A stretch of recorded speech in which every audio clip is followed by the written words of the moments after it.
সকলের কিন্তু মরতে হবে। ইহা হাম সব মুসাফির হ্যায় ওহি আখির ঠিকানা, কোই আগে রওয়ানা হে কোই পিছে রওয়ানা।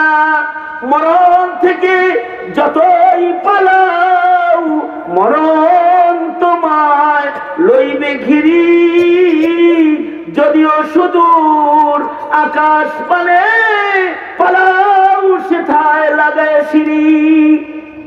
মরণ থেকে যতই পালাও মরণ তোমায় লইবে ঘিরি, যদিও সুদূর আকাশ পানে পালাও সেথায় লাগায় সিঁড়ি।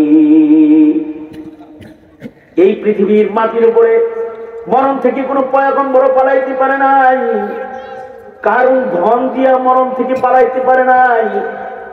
সাদ্দাত, নমরুদ, ফেরাউন তাদের ক্ষমতার চেয়ারের বাহাদুরি দিয়া মরণ থেকে পালাইতে পারেনি। মরণ তাদের ধরেছে। কোন নবী তার নবুয়তের সুসম্পর্কের দ্বারা আল্লাহর কাছ থেকে মরণের হাত থেকে রেহাই পায় নাই। হাবিবে কিবরিয়া মুহাম্মদুর রাসূলুল্লাহ সাল্লাল্লাহু আলাইহি ওয়াসাল্লাম মরণ থেকে রেহাই পান নাই। নবীজিরও মরণ হইছে। আল্লাহর রাসূলের দরজায় আজরাইল এসে দাঁড়ায় গেছে। দরজার ভেতরে আজরাইল খটখটাইতেছে।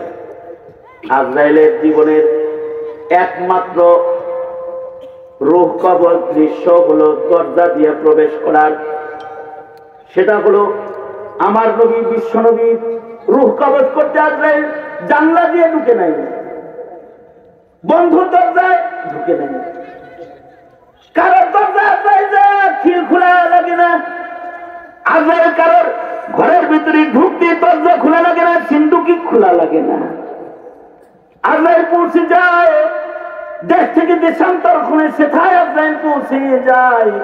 কিন্তু আমার নবীর রূহ কবজ করতে আজরাইল আসছে, দরজায় দাঁড়ায় সালাম দিতেছে।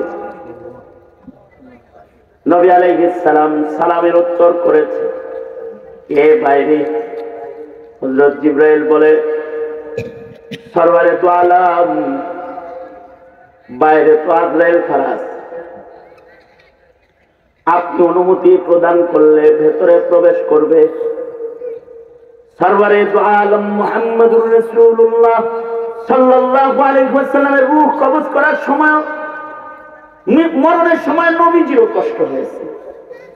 কিন্তু নবীজি যদি চাইতেন যে সাকারাতুল মউত নবী নিবেন না, আল্লাহরে যদি বলতেন আল্লাহ আপনি আমাকে সাকারাত দিবেন না, আল্লাহর রাসূল সাল্লাল্লাহু আলাইহি ওয়াসাল্লাম বললে নবীর মরণ যন্ত্রণা হতো না। কিন্তু নবীজি সাকারাতকে গ্রহণ করেছেন। এজন্য গ্রহণ করেছেন সন্তানের সামনে যখন বাপ মরবো বাপের যেন দুঃখ না থাকে।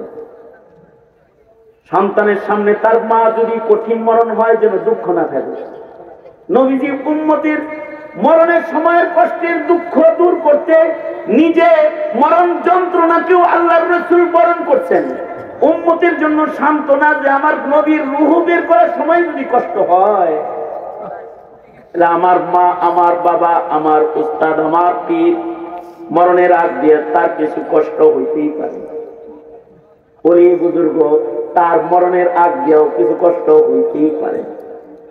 আল্লাহর রাসূল সাল্লাল্লাহু আলাইহি ওয়াসাল্লামের মরণ হইছে, পালাইতে পারে নাই পৃথিবীর কেউ এই মরণ থেকে। তুমিও যাইবা, তবে এই দিবসটা তোমার জন্য বড় কঠিন। এই দিবসটা যদি তোমার ভালো হয়, আর যদি এই দিবসে তোমার মুখে কালিমা উচ্চারিত হয়, তাইলে তুমি আমি আল্লাহর জান্নাতে যাওয়ার সহজ হয়ে যাবে। কারণ মরণ যার ভালো, হাসর তার ভালো, জান্নাত তার ভালো, হিসাব তার ভালো।